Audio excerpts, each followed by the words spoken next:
How did bare knuckle boxers punch prior to the invention of gloves, which were actually called mufflers initially?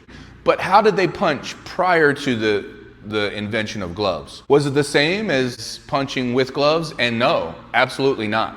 It was very, very different. In fact, the invention of boxing gloves and bringing that into the bouts changed everything about punching.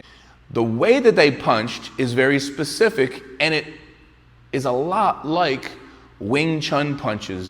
It was the vertical fist, and they landed with these bottom 3 knuckles, and it came out the pinky line. And this was called the power line. So for those that are familiar with Jack Dempsey, he was not a bare knuckle boxer, but his coaches were. They taught him about this power line and how to do that. He's famous for fighting people 60 pounds more than him and winning and knocking them down a bunch of times in one round. So this is the power line. So I want you to look upon your pinky with newfound appreciation. Now here's a big question that people have about this type of punching. People worry about something called the boxer's fracture. The boxer's fracture actually happens up here along this line here where the pinky line gets fractured. The way that that happens is because people aren't solidifying that line. How do you solidify that line? You align it, basically. You align it. So people get this when they're trying to punch bare knuckle the same way they punch with gloves. They're trying to align these 2 knuckles on their punch, okay? And they miss a little bit, and it goes over here, and it cracks, fractures this, okay? So the best way to work to prevent that is to align the pinky line.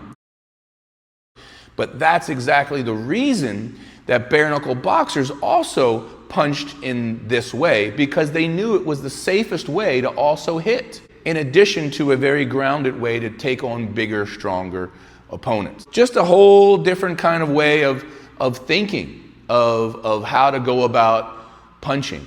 And it's just a lot of times in modern, boxing and MMA, and even today's bare knuckle boxing doesn't punch in this way. Why? Because today's bare knuckle boxing has wraps, okay? Has wraps to support the wrist and as they punch.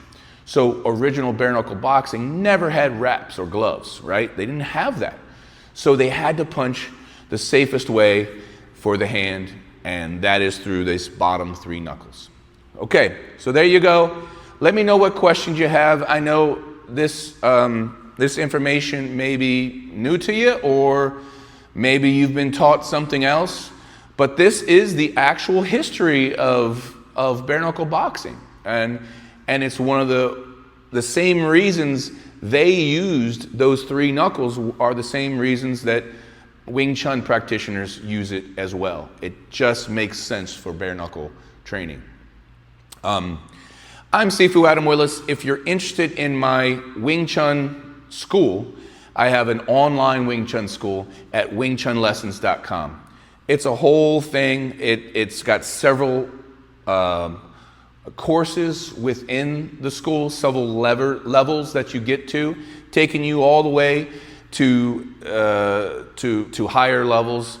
That's what it's meant to do. It has Sunim Tao, it has Chum Q, it has Bu Ji, it has the dummy, it's got all kinds of different things in it. Now, it doesn't have full-on partner training because you can't do that online, all right? So of course there's limitations, but don't let anyone tell you that you can't learn Wing Chun online. You can't learn all of Wing Chun just online. You do need hands-on time. So my program, as you progress, helps you to get that hands-on time and helps you to find partners in your area as well to do that. Anyway, that is wingchunlessons.com. I'm Sifu Adam Williss. Thank you much.